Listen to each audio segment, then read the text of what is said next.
السلام علیکم عزیز طلبہ، آج ہم ہندوستان کی خارجہ پالیسی کے بارے میں معلومات حاصل کریں گے۔ میں ہوں Samina Farzana, government junior college Sedam, ضلع گلبرگہ، اور آپ اس ویڈیو کو سوشل سائنس ورلڈ نامی یوٹیوب چینل پر دیکھ رہے ہیں۔ پیارے بچوں، جس طرح کوئی شخص دوسروں سے بغیر رابطہ کیے سماج میں تنہا نہیں رہ سکتا، بالکل اسی طرح ایک ملک دوسرے ملک سے تعلقات بنائے بنا اکیلا نہیں اپنی ضروریات کو پورا کر سکتا۔ اس طرح ایک ملک کے دوسرے ملک کے ساتھ آپسی لین دین اور کاروباری پالیسیوں کو خارجہ پالیسی کہا جاتا ہے۔ آج کل ہر ایک ملک اپنے آپ کی ایک خود کی خارجہ پالیسی رکھتا ہے، جو بے حد ضروری بھی ہے۔ دنیا میں تقریباً 200 ممالک ہیں، ان میں چند طاقتور ہیں اور مستحکم ہیں تو چند کمزور ہیں، پھر بھی کسی نہ کسی طریقے سے اپنی خارجہ پالیسی کو اپنائے ہوئے ہیں۔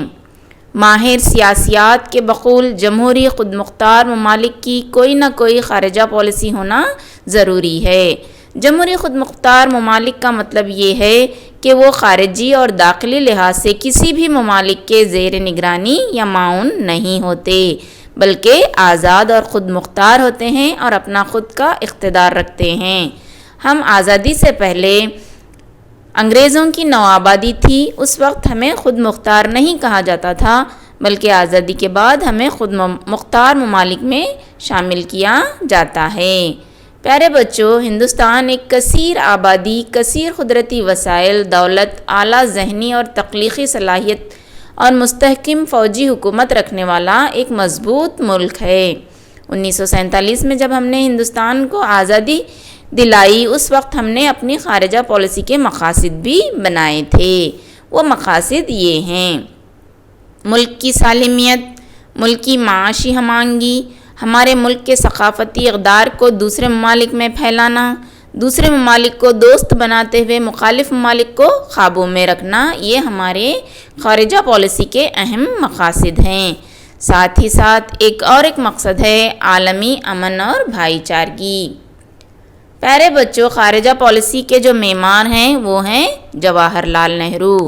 7 سپتمبر 1946 کو جواہر لال نہرو نے خارجہ پالیسی کی نوعیت کے متعلق ریڈیو پر تقریر کر کے اس کے متعلق جانکاری دی تھی، اور اس میں امریکہ، روس، چین اور دیگر ممالک کے ساتھ دوستانہ تعلقات سے متعلق ہدایات اور جانکاری نہرو نے دی تھی۔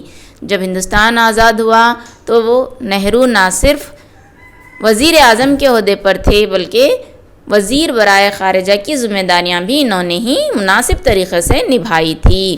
اس لیے ہندوستان کی خارجہ پالیسی کو نہرو خارجہ پالیسی بھی کہا جاتا ہے۔ ہندوستان کی خارجہ پالیسی کے کئی عوامل اور تیاری اصولوں سے تشکیل ہوئی ہے۔ وہ ہیں قومی مفادات، جغرافیائی عوامل، سیاسی ماحول، معاشی نظام، فوجی قوت، عام بین الاقوامی ماحول اور کئی نکات۔ قومی خارجہ پالیسی کے اصول کے عمل میں لانے میں چند رکاوٹیں بھی آ رہی ہیں۔ ہندوستان کی خارجہ پالیسی کی بنیادی نکات کے اصول دنیا کے دیگر ممالک اپنے الگ الگ سماجی، معاشی، سیاسی انتظام رکھنے کے باوجود دوسرے ممالک سے باہمی امدادی تعلق رکھتے ہیں۔ اس کی بنیاد پر 1954 میں عالمی امن کے نظریے سے چین کے وزیر اعظم چوان لائی اور ہندوستان کے وزیر اعظم جواہر لال نہرو نے باہمی بین الاقوامی رابطے کے 5 اصول بنائے ہیں یا اپنائے ہیں۔ ان اصولوں کو پنچ شیل کے اصول کہا جاتا ہے، جس کا پہلا نقطہ ہے باہمی علاقائی سالمیت اور اقتدار اعلیٰ کا احترام، یعنی ایک دوسرے کے ممالک کی سرحدوں کی سالمیت کی حفاظت کریں گے، دراندازی نہیں کریں گے، اور دوسرا اقتدار اعلیٰ، یعنی جو بھی حکومت چن کے آتی ہے اس کا احترام ایک دوسرے کے ممالک کے لوگ اور اقتدار اعلیٰ کریں گے۔ عدم جارحیت پنچ شیل کا دوسرا اصول ہے۔ تیسرا اصول ہے ایک دوسرے کے اندرونی معاملات میں عدم مداخلت۔ چوتھا پنچ شیل کا اصول ہے مساوات اور باہمی فائدے۔ پانچواں سب سے اہم اصول یہ ہم مان سکتے ہیں: پرامن بقائے باہم، خود بھی امن و چین سے رہیں اور دوسروں کو بھی چین سے رہنے دیں۔ اسے ہم جیو اور انہیں دو کی پالیسی بھی کہہ سکتے ہیں۔ پیارے بچوں، ناوابستہ تحریک ہماری خارجہ پالیسی کا ایک اہم اصول رہا ہے۔ دوسری عالمی جنگ کے بعد دنیا دو طاقتور بلاکوں میں تقسیم ہوئی تھی۔ جمہوری ممالک کی سربراہی ریاستہائے متحدہ امریکہ کر رہا تھا تو کمیونسٹ ممالک کی قیادت سوویت روس کر رہا تھا، جس سے سرد جنگ کی کیفیت پیدا ہو گئی۔ اس وقت ہندوستان کسی بھی طاقتور بلاک میں شامل نہیں ہوا، مگر ان دونوں بلاکوں سے مدد حاصل کرنے میں ہندوستان نے کامیابی حاصل کی۔ امریکہ سے مالی مدد حاصل کی اور روس سے تحفظ و تعاون حاصل کیا، مگر ان کے گروپ میں اس نے شمولیت اختیار نہیں کی۔ لیکن دنیا کے ہر ایک پیمانے کو اس کی خوبیوں اور خامیوں پر مبنی قبول کرنے یا مخالفت کرنے والی آزادانہ حکمت عملی کو ہندوستان نے اپنایا تھا۔ جو صحیح ہے اس کا وہ ساتھ دیں گے۔ اس طرح کی ناوابستہ پالیسی کی تشکیل کرتے ہوئے اپنی خارجہ پالیسی کو عمل میں لانے کا سہرا ہمارے ملک ہندوستان کو جاتا ہے۔ پیارے بچوں، ہندوستان نوآبادیات کی بھی مخالفت کرتا ہے۔ نوآبادیات کا مطلب ہوتا ہے کہ کوئی دوسرا ملک کسی اور ملک پر قبضہ کر کے حکومت کرے۔ ایک ملک اپنے مفاد کی خاطر دوسرے ممالک کا بیجا استعمال کرے تو اسے ہم نوآبادیات کہتے ہیں۔ یہ ہم کتابی زبان میں ایسا کہیں گے۔ نوآبادیات کے خلاف آزادی حاصل کر کے ہندوستان فطری طور پر اس کی مخالفت کرتا ہے۔ ہم اچھی طرح جانتے ہیں کہ ہمارا ملک ہندوستان 1947 سے پہلے انگلینڈ کی نوآبادی تھی۔ اس سے ہم نے جدوجہد کر کے آزادی حاصل کی، اس لیے ہم نوآبادیات کی مخالفت کرتے ہیں۔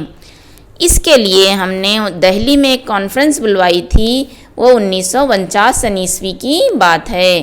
پھر اسی طرح کی کانفرنس 1955 میں باؤنڈنگ کے مقام پر ہوئی تھی، جس میں نوآبادیات کی مخالفت کی گئی تھی۔ پیارے بچوں، ہمارا ملک ہندوستان نسلی امتیازی پالیسی کی بھی مخالفت کرتا ہے۔ اب آپ کو یہ جان لینا چاہیے نسلی امتیازی پالیسی سے کیا مراد ہے۔ کسی بھی طریقے سے انسان کو نسل یا ذات کی بنیاد پر نیچی نظروں سے دیکھنے اور اس کا استحصال کرنے کو نسلی امتیازی پالیسی کہا جاتا ہے۔ نسلی امتیازی پالیسی سے انسانی حقوق کی پامالی ہوتی ہے، عالمی امن اور ہم آہنگی میں رکاوٹ پیدا ہوتی ہے۔ دنیا کے کسی بھی حصے میں نسلی امتیازی پالیسی ہو، اس کو برا مانا جاتا ہے۔ اس بنا پر ہندوستان نے اپنی خارجہ پالیسی کو اپناتے ہوئے نسلی امتیازی پالیسی کی مخالفت کی ہے۔ جب جنوبی افریقہ میں اقلیتی طبقے نے یعنی سفید فام لوگوں نے کثیر تعداد کے لوگوں پر اپنا قابو پا لیا، کثیر تعداد یہاں پر نیگرو نسل کے لوگوں پر قابو پا لیا، تو اس وقت نیلسن منڈیلا کی رہنمائی میں افریقن نیشنل کانگریس نے جو تحریک چلائی تھی، ہندوستان نے اس کی بھرپور حمایت کی ہے۔ ہماری خارجہ پالیسی کا ایک اصول ہے تخفیف اصلاح۔ تخفیف اصلاح سے کیا مراد ہے یہ اب ہم جانیں گے۔ چند مقررہ قسم کے ہتھیاروں کو مرحلہ با مرحلہ روکتے ہوئے اسے ختم کرنا ہی تخفیف اصلاح ہے۔ تخفیف کہتے ہیں کم کرنے کو یا ختم کرنے کو، اصلاح کہتے ہیں ہتھیاروں کو، کیونکہ ہتھیار جب حد سے زیادہ جمع ہو جاتے ہیں تو اس سے کیا ہوتا ہے بولے تو جنگ کا خطرہ بڑھ جاتا ہے۔ دنیا میں ہتھیاروں کی تیاری اور اس کی فروخت اور اس کی جمع کرنے کے لیے کافی مسابقت پائی جاتی ہے، جس سے ہمیں تیسری عالمی جنگ کا خدشہ محسوس ہوتا ہے۔ اصلاح بازی میں شامل ممالک تیز رفتاری اور غلط سوچ سے ایک دوسرے پر جنگی ہتھیار بالخصوص نیوکلیائی ہتھیاروں کو تیار کر کے جمع کرنے کی کوشش میں لگے ہوئے ہیں۔ ہندوستان چونکہ ایک امن کا حامی ملک ہے، اس لیے وہ معیاری ساختی احاطے میں تخفیف اصلاح کی حمایت کرتا ہے۔ یعنی ہندوستان کہتا ہے کہ ہم اصلاح کی دوڑ میں نہیں لگ جانا چاہیے، بلکہ دھیرے دھیرے ہمیں اپنے اصلاح کو کم کرنا چاہیے۔ امن اور بھائی چارگی کے لیے ہندوستان کے وزیر اعظم نہرو کے دور میں مناسب طریقے سے تخفیف اصلاح پر زور دیا گیا، لیکن پیارے بچوں، تخفیف اصلاح ناممکن سی بات ہو گئی ہے، کیونکہ ہر ایک ملک اپنی حفاظت کی اور ضرورت کے لیے ہتھیار رکھنا ضروری ہے، پھر بھی اس کی دوڑ میں ممالک کو نہیں لگنا چاہیے۔ ہمارے دستور کے 51ویں دفاع میں بین الاقوامی امن اور بھائی چارگی کا احترام کرنے کی خارجہ پالیسی کو اپنایا ہے۔ تو یہ ہے آج کا سبق، ہندوستان کی خارجہ پالیسی۔ میں امید کرتی ہوں کہ آپ نے اس کو اچھی طرح سمجھ لیا ہوگا۔ اللہ حافظ، شکریہ، ہمیں اپنی دعاؤں میں ہمیشہ یاد رکھیے گا۔